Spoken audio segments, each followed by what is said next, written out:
jadi selanjutnya faktor yang mempengaruhi kerja enzim. Nampak. Suhu, pH, aktivator, pH, derajat keasaman. Ya. pH itu derajat keasaman. Jadi satuannya pH, P kecil besar. Konsentrasi enzim, konsentrasi substrat. Ya. Nanti ada grafik ini ya.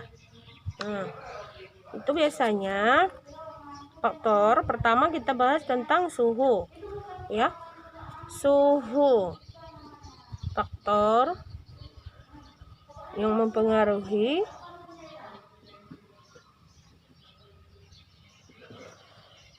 kerja enzim. Ngapain kalian? Bagi hadiah, Bu. Dia apa? Udah siap urusan kalian? Belum, Bu. Ya.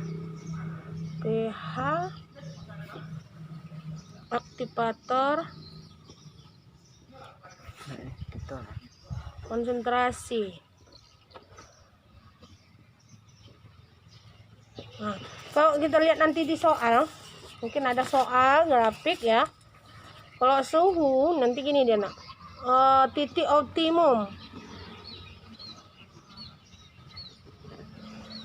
Titik optimumnya berkisar 40 sampai 50 derajat Celcius.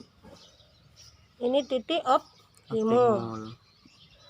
Di bawah mana? Di bawah 40 bahkan 0 derajat Celcius, apa yang terjadi? Ini titik beku atau enzim bekerja sangat lambat. Iya, lambat. Kalau di atas 50 sampai bahkan 60 derajat Celcius, ini titik tertinggi, bukan titik tertinggi, rusak ya, rusak enzim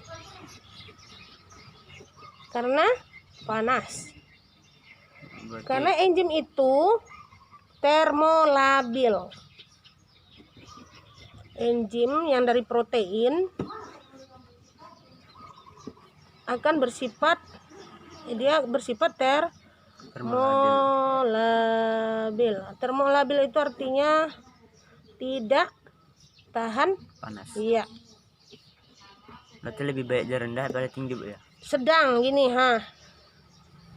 Jadi kalau udah begini, kalau dia terlalu tinggi, maka enzim akan rusak. Tidak bisa Kerja. Iya. Itu. Kalau yang bagusnya ini. Yang bagusnya itu titik optimumnya. Daripada tinggi lebih baiknya rendah. Masih bisa bekerja. Masih bisa bekerja kalau sudah suhunya netral seperti yang 40 sampai 50, maka dia bekerja kembali. Tapi kalau udah 60, udah rusak, dia balik lagi nggak bisa gitu. Nggak bisa bekerja. Jadi kalau suhu, ya, itu bagian kedua pH. Grafiknya belum ini. Grafiknya begini nanti. Nah, ini sumbu X. Sumbu Y dia gini. Nah, gitu grafiknya. Kurvanya itu tinggi-tinggi, rendah-rendah, tinggi-tinggi. Di sini akan terjadi penurunan. Di sini 60 derajat Celcius. 0 derajat. Ini sekitar 40 sampai 50. 30. Iyalah 50. Inilah titik optimumnya. Ya kan? Dari kurvanya itu bisa kita pahami. Ini artinya sudah 0,60 derajat Celcius. Titiknya. Yang ini 0,0. Ya.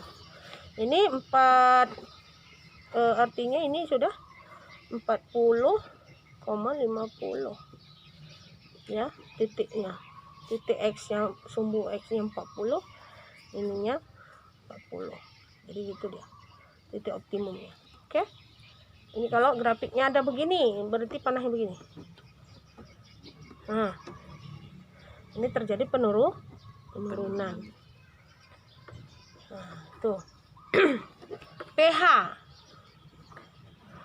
derajat keasaman. Berapa pH itu yang paling apa? Berkisar di antara, kalau 6-7 itu apa? Netral. Kalau di atas 7 apa? Udah gini. 1, 2, 3, 4, 5, 6, 7, 8, 9, dan seterusnya. Ini pun sama ya, dan seterusnya. Jadi dia ini netral. pH-nya netral. Netral itu berarti tidak basah, tidak asam. Itulah yang bisa diminum, air. Kalau ini adalah basah, arah ke sini basah, arah kemari apa? Asam. Lambung berapa? 4 atau berapa? Asam. Nah, itu cari. Lambung. Ya. Jadi gini. Jadi arti dari enzim itu, pH enzim tidak sama sesuai apa? Dengan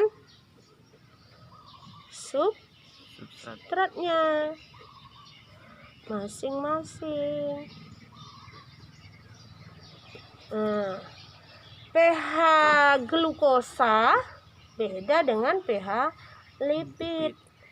pH lipid beda dengan protein. Begitu dia. Jadi grafiknya nanti begini deh, Nak. Ada juga grafiknya. Ini dia, ini titiknya. Ini dah. Artinya apa nih? Tidak substratnya itu bekerja sesuai dengan pH-nya tidak sama gitu. Ini dia titiknya ini. Nah, ada dia pH-nya tinggi. Kalau substratnya gulanya itu pH-nya misalnya gula itu pH-nya rendah. Ya, pH-nya dia kebasa gitu. Ya, paham kan? Paham? Artinya setiap substrat itu tidak sama pH-nya.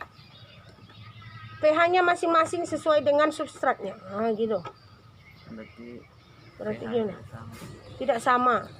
Setiap zat gini aja lah. Zat substrat mungkin nggak paham. Setiap zat makanan di dalam metabolisme itu yang kita ubah di dalam tubuh kita tidak sama pH-nya. Enzimnya itu tidak sama. Kalau enzimnya untuk glukosa ya pH-nya sama dengan glukosa itu. Nah, jadi pH yang sesuai yang bisa bekerja. Yang tidak sesuai tidak bisa bekerja. Baru inhibitor, penghambat.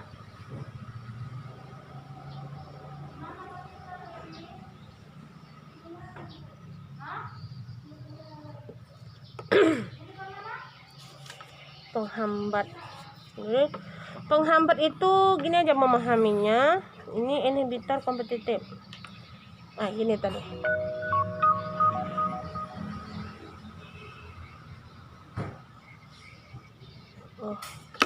Oke. Nanti kita sambung dulu.